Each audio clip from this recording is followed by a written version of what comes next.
এ হলো রকি। ও hello Rocky. বস। এই ছেলের নাম রকি কেন? এর নাম তো হিরো হওয়া দরকার, পুরাই হিরো। আমার কি দেখতে খুব বাজে লাগতেছে নাকি? এমনি তাকায় আছে কেন আমার দিকে? আমার কি বুকের পশম দেখা যায়? ওই বুতাম তো আটকানো হয়ে আছে। না, সুন্দর আসছে তো। শোন, আমি চাই আমার বংশের সবচেয়ে শিক্ষিত মেয়ে তোকে বানাতে চাই। আর রকি, ওই আমাদের সাইডের যে ফরেন ইঞ্জিনিয়ার আছে না, সে কল দিছে। এতদিন পর আমার মেয়েটা আসছে, একটু জমায় আড্ডা দিব। Hello, how are you? Yeah, is everything all right? No, I cannot hear you. Hello?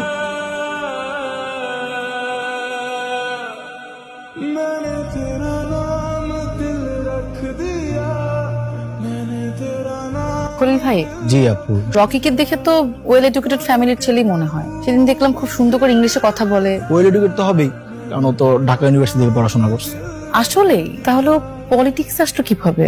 ওর একটা বোন ছিল, এলাকার পখাটে পোলাপাইন গুলো বোনটা খুব ডিস্টার্ব করতো। পোলাপাইন গুলা বোনটা একটা সময় তুলে নিয়ে গেছে। বোনটা তুলে নিয়ে গেছে, ওই মুহূর্তে একটা ভাই আসলে কি করবে, অন্য ভাইরা যা করতো রকি একই কাজ করছে। ওই সময়টাতে রকি আসলে অনেক ঝুট ঝামেলায় পড়ে গেছে।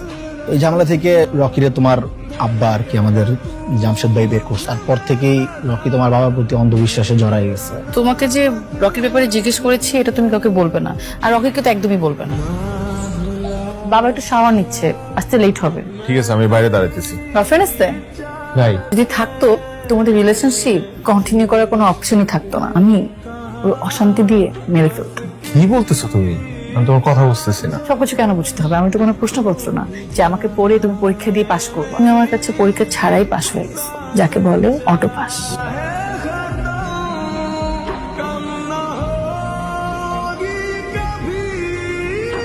আরে কি করলো এটা? সিগারেট তো খাওয়া যাবে না রকি, সিগারেট খাওয়া আমার পছন্দ না। সিগারেট খামু কি খামু না, এটা পুরোপুরি আমার পার্সোনাল ব্যাপার। আমার কাছে তো তোমার পার্সোনাল বলে কিচ্ছু নাই। কোনো সমস্যা রকি? অনেক বড় সমস্যা, এই বয়সটাই সমস্যা। শোনো, আমি না ঘুরে পেঁচে কোনো কথা বলতে পারি না, যা বলি সরাসরি বলি। আমি তোমাকে ভালোবাসি রকি। এই আস্তে, তোমার বাপরে আমি ভাই ডাকি, জামশেদ ভাই। এখন ভাই ডাকতেছো, পরে শ্বশুর আব্বা ডাক। সেমনি পাগল। সুস্থ মানুষেরা না সত্যিকারে ভালোবাসতে পারে না। যারা সত্যিকারে ভালোবাসে তারা একটু পাগলই হয়, বুঝছো? বুঝাই দে।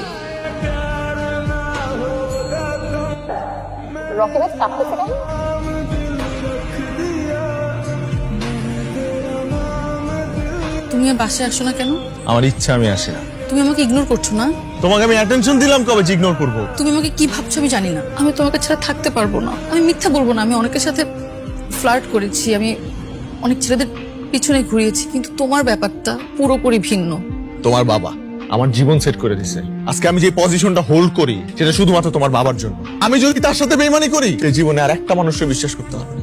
আমি যদি এখন চলে যাই, আমি কিন্তু জীবনেও আর তোমার পিছনে আসবো না। আমি তো এটাই চাই, তুমি আমার পেছনে আর কখনো না আসো। আমি না আসলে তুমি সুখী হবা? অবশ্যই, অনেক সুখী হব। ঠিক আছে, বানিয়ে দিলাম তোমাকে সুখী। Thank you. ইদানিং এরকম আউল্য জল লাগে কেন তোরে? কাজের চাপ, এ কারণে হয়তো একটু আওলায় আছি। তোর আর পিয়াসার ব্যাপারটা আমি কিন্তু জানি। সত্যিকারের ভালোবাসা জীবনে সবসময় আসে না, কিন্তু যখন আসে ওটাকে গ্রহণ করে নিতে হয়।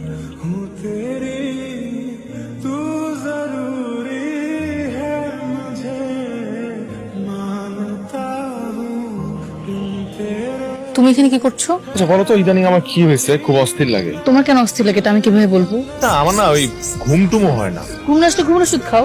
দেখো পিয়াসা, আমি বুঝতে পারতেছি সেদিন তোমার কেমন লাগছিল। আমি তোমার কাছে আরেকটা সুযোগ চাই। যখন আমার জীবনে আসতে বলেছিলাম তখন আসো নাই কেন? তখন তো আমি বুঝি নাই যে আমিও তোমাকে ভালোবাসি। দেখো, আমি পলিটিক্স করি, সারাক্ষণ পাবলিক ফাংশন অ্যাটেন্ড করি। আমি কখনো বুঝিই নাই ভালোবাসা কি। তুমি পিয়াসা কিন্তু আমার প্রথম ভালোবাসা। মিথ্যা বলতেছো কেন? আরে তুমি আমাকে সেদিন বলছিল না যে তুমি আমাকে ছাড়া বাঁচতে পারবা না? আজকে আমি তোমাকে বলতেছি, আমি তোমাকে ছাড়া বাঁচতে পারবো না। আমি তুমি সত্য করে বলো, আমি তোমার জীবনে প্রথম কিভাবে যেটাকে ভালোবাসলাম। তুমি এটাকে আমার রোমান্টিক মনে করো? আসলে একটা আনরোমান্টিক। একদম।